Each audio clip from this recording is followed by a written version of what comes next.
After a harrowing couple of months, I have finally completed one of the banes of my childhood. One of the classic RPGs that I desperately wanted to play at one point and passed up on due to reasons outside of my control.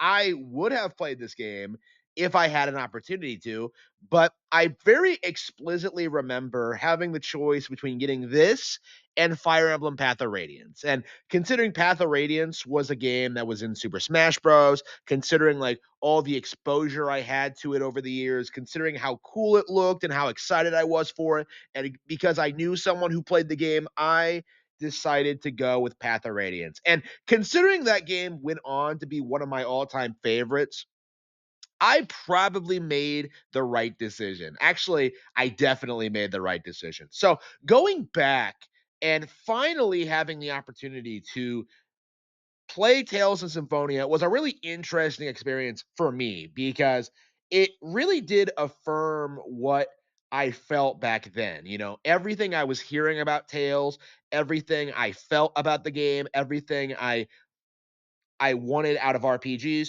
I made the decision to pass on this game at the time because I felt that it wasn't really living up to my expectations or what I wanted out of RPGs. And now that I've actually played it, I feel as if I made the right decision. Tales of Symphonia, in spite of all the hype at the time and all the publicity, this idea that this was some like stellar RPG is not nearly as good as it was purported to be. This is a rather basic, simplistic RPG that's far too padded, has a confusing story, doesn't do a whole lot with its cast, has a very transparent, basic theme that I think kind of falls apart and doesn't really say anything new or interesting. For me, Tales of Symphonia just feels like a rather mediocre RPG that was promoted at the time because of Nintendo's Nintendo console's reputation for not having a lot of higher quality RPGs. In a lot of ways, this is something I would put up against Golden Sun, something that wasn't as good as what came out on the Super Nintendo and PlayStation, but was way better than what was coming out on the N64 at the time. It's a more traditional JRPG that came out during a time when Nintendo wasn't getting a lot of them. And it's really interesting going back and playing this again because when you take that into consideration, like this game's reputation does make sense.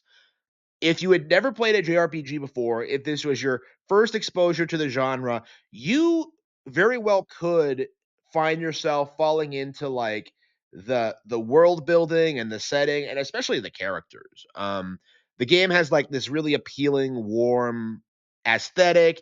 It has a lot of really cool, interesting ideas and moments, but as a whole, I feel like the game just doesn't feel cohesive and doesn't come together as well. But I think that is due to me comparing it to other RPGs. That's kind of my main criticism of this.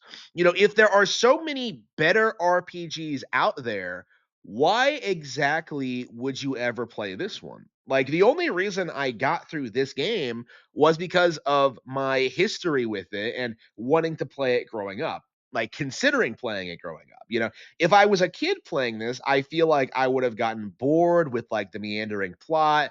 I would have gotten like frustrated with like the direction of the story and just really not being all that into the combat system. Like, and that's a problem I have with Tales in general is that the combat isn't that great. But on the flip side, you have like just the amazingly fleshed out, like natural characters with really interesting dynamics.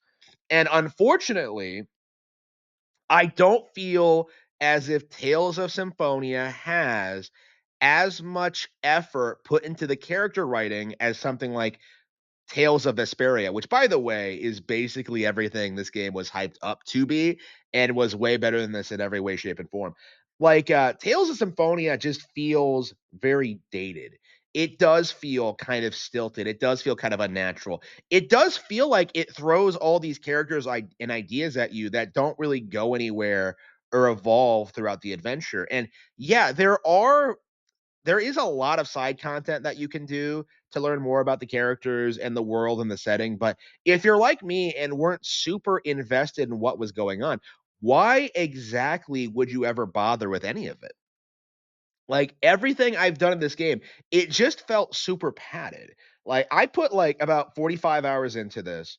I went through the entire main campaign, I did everything in the game, I beat it, and it was kind of shocking how padded it was.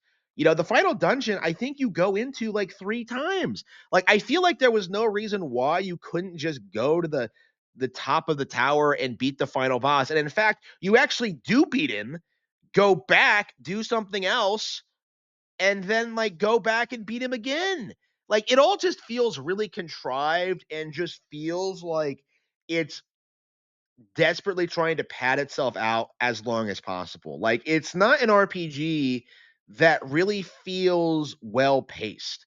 And it's such a shame because the first half of this up until like the plot twist was relatively entertaining with like the kind of Final Fantasy X plot of the girl like sacrificing herself for humanity. Like I love Final Fantasy X. So seeing another take on that formula was really, really interesting. And the whole dynamic between Lloyd and Colette is actually quite a bit better, I think, than Titus and Una, because in Final Fantasy X, like it kind of presents itself as an isekai where Titus is, completely out of his depth and has to have everything explained to him.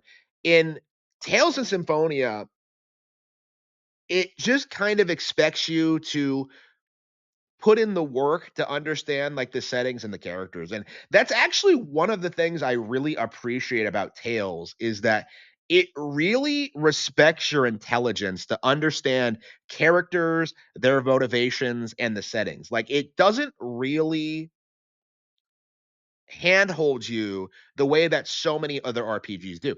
In a lot of ways, I kind of see Tales as being one of the more intelligently written RPG franchises, actually, because of just how much it expects you to put in the work to understand the characters and what they're going through. And that's the main reason why I play these games is that the character writing is so good. One of my things that I feel upon like playing these games is that this is what Persona tries to present itself as being. Like the characters and tales are so much more nuanced, interesting, and complex than anything you see in any Persona game. And yet, like these games, for whatever reason, don't get anywhere near the same kind of respect or attention. And it's very frustrating to me as someone who loves RPGs and is just getting into Tales for the first time and going through these games, like seeing just like how this is something that really should be held in a way in a higher regard among the community and is just kind of ignored. I think because people just don't really understand the style and aesthetic of what Tales is going for. And also I think that like a lot of these games are just don't really take full advantage of its unique style and presentation. Like I do maintain that Tales of Symphonia is not a great RPG. So when you take that into consideration, when you take into the fact that it is padded, that it doesn't have a whole lot going for it, that it does have weird story beats and pacing problems and doesn't resolve a whole lot. Like when you take that into consideration, like why would you play this game for the stellar character writing? It may be top tier in that one specific aspect. It may have like a lot of really memorable iconic moments, the coffee scene and the plot twist come to mind. Like it may have a lot of like really cool ideas, but if they don't do anything with them, what's the point?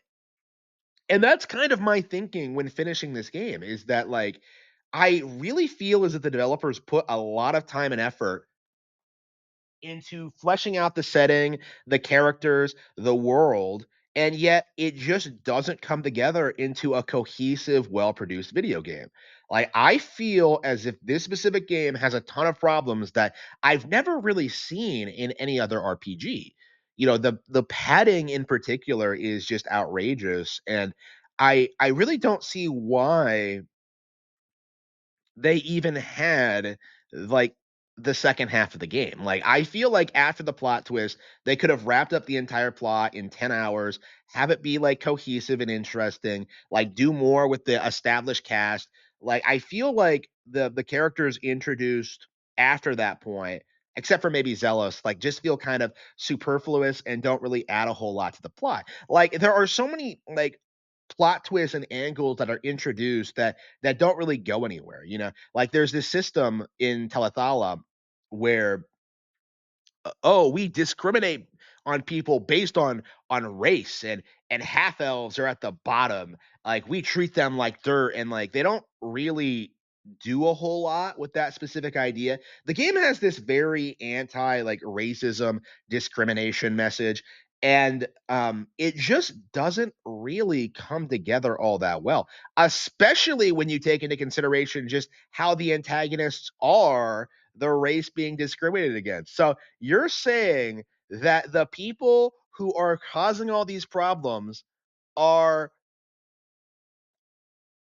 being disrespected by the community at large. It's almost like there's a good reason for it, honestly. And this is like a really good example of why I feel like anti-racism themes don't work in fiction, especially when you're going up against someone from that race. Like, are you not being racist in stopping this guy from doing what he wants to do? It is it is really interesting kind of thinking about this game's plot and realizing how it just doesn't work at all. Like, racism is perfectly natural behavior, and there's nothing really wrong with it. And things like this, like, desperately want to pretend otherwise, that people hate other people for no reason.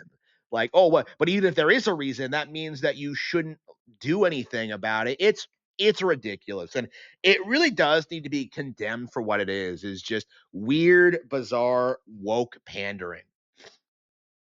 And it's a major blemish, I think, on what this game tries to accomplish, what it tries to do, and how it executes its story. Because instead of being like a nuanced, like, take on this idea of, the antagonist, like, lashing out against society, it just kind of feels like very, very forced, and feels does and it feels as if it's very hackneyed, and that, like, it's just trying to push across a message with no real clear moral compass, like, kind of defining the characters. It's just something the developers are doing because they're supposed to do it.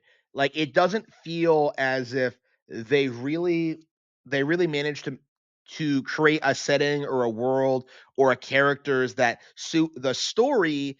They are pushing an agenda. And it's kind of interesting talking about this in a 2000s JRPG, but it really does need to be said that this kind of nonsense has been pushed for a long time. It isn't anything new or original. It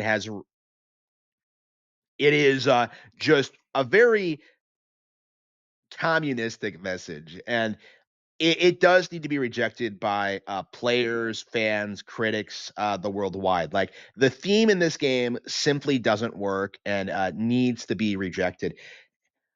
And I do think that is, like, one of the primary reasons why I will not recommend this game to anyone, is that even in the fashion that this isn't a particularly well-made, like, RPG or a Tales game, I don't think this excels even as a GameCube RPG. I think Paper Mario was better than this. I think Fire Emblem was better than this. I think Ben Kaido's Origins was better than this.